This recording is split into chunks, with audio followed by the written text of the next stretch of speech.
বিসমিল্লাহির রহমানির রহিম।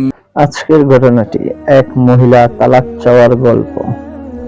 আব্দুল জাজাক বিন আব্দুল মুহসিন আল বদর এল জিমুই। এক মহিলা তার স্বামীর সাথে কোনোভাবে আর সংসার করা সম্ভব নয় ভেবে তালাক চাইল, কিন্তু স্বামী বেচারা তার প্রত্যাখ্যান করল। অবশেষে মহিলার গ্রামের সর্দারের নিকট গিয়ে সবকিছু খুলে বলল। সর্দার তাকে অনেক বোঝালেন, কিন্তু কোনো লাভ হলো না। সে তার দৃঢ় সংকল্প অটল থাকলো। অবশেষে সর্দার তাকে বলল, আমি তোমার স্বামীকে যেভাবে হোক তালাক দিতে অনুরোধ জানাতে পারি, এই শর্তে যে তুমি আমাকে একদিন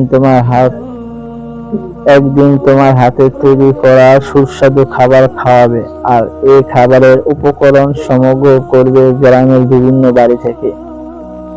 তোমাদের বাড়ি থেকে এক চিমটি লবণও নেবে না। মহিলা সম্মতি জানিয়ে চলে গেল। অতঃপর সে বাড়িতে ঢুকে সে বাড়ির গৃহিণী তাকে বিভিন্ন প্রশ্ন করল। ফলে ঘটনা অত্যন্ত বলে হয়ে গেল।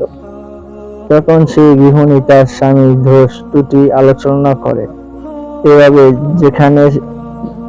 যেখানে যায় সব বাড়ির গৃহিণীর মুখে নিজ নিজ স্বামীর দুর্নাম শুনে চলে আসতে হয়।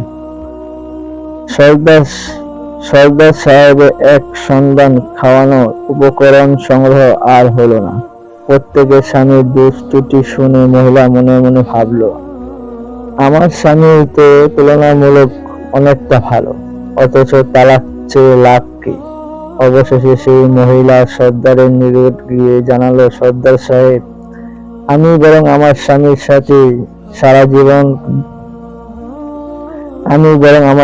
সাথে সারা জীবন যাপন করতে চাই। গ্রামের প্রায় সব স্বামীদের তুলনায় আমার স্বামী অনেক ভালো।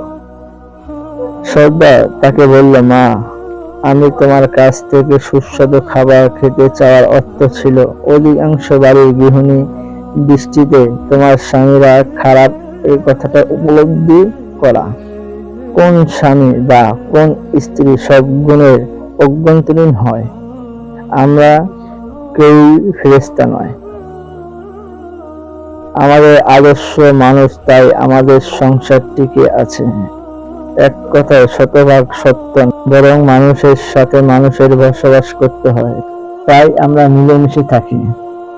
অতি প্রাকৃতিক জীবনযাত্রা ও আমরা নাটকের এই সিনেমার অভিনয় দেখিয়ে থাকি, সমস্ত জীবনে তার বাস্তবায়ন করা সম্ভব নয়। সুতরাং আমাদের জীবন সঙ্গিনীরা রূপকথার অভিনয়গুলো যত কম দেখবেন, সংসার তত সুখী হবে।